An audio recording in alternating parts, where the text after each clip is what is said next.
అదే కదా. రెండవది ఏంటంటే చాలా ఇందులో క్లియర్గా కనబడుతున్నది ఈజీ ఆబ్జెక్ట్. ఇప్పుడు పెద్దవాళ్ళ దగ్గరికి వెళ్ళి రేపులు చేయాలంటే గనక ఇవాళ ఉన్న ఫిజికల్ కండిషన్లోనూ లేదా వాళ్ళు అటాక్ చేయగలుగుతారు.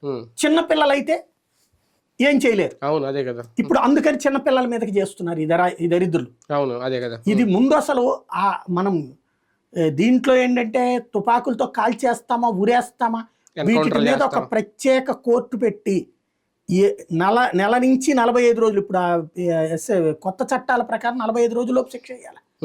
ఇలాంటి కేసుల మీద అవసరమైతే ప్రత్యేక కోర్టులు పెట్టి కేసుని వెంటనే తేల్చేయాలి. 45 రోజుల్లోపు వాళ్ళకి శిక్ష వేస్తే అప్పుడు రెండో వాడు చేయడానికి భయపడతాడు. అది కూడా కఠినమైన శిక్షలు ఉండాలి, ఉరి శిక్షలు ఉండాలా. యావజ్జీవ కారాగార శిక్ష అంటే మళ్ళీ 14 ఏళ్ళు కాదు, జీవితకాలం జైల్లో ఉండే శిక్షలు ఉండాలి.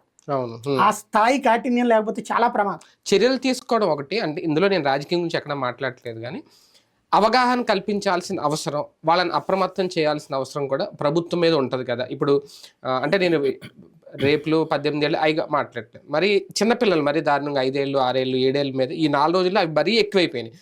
వాళ్ళకి ఇప్పుడు అంగన్వాడీ స్కూళ్ళల్లో ఎక్కువ వాళ్ళే ఉంటారు. కొన్ని స్కూళ్ళల్లో ఇప్పటికే ఉన్నాయి నాకు తెలిసి, గుడ్ టచ్ బ్యాడ్ టచ్ అనేది కొన్ని నేర్పుతున్నారు. అన్ని స్కూళ్ళల్లో లేదు అలాగే. ప్రభుత్వ స్కూళ్ళల్లో కూడా అటువంటిది ఏమన్నా తీసుకొస్తే బెటర్. అది ఆ బాధ్యత ప్రభుత్వం తీసుకోకూడదా? మీకు ఇక్కడ ఒక సమస్య ఉందండి, తీసుకోవాలి. కానీ ఇవాళ నా బిడ్డ బాగుండాలని కోరుకుంటున్నటువంటి ఉపాధ్యాయులు నా స్కూల్లో పిల్లలు నా బిడ్డలు అనుకోవట్లేదు.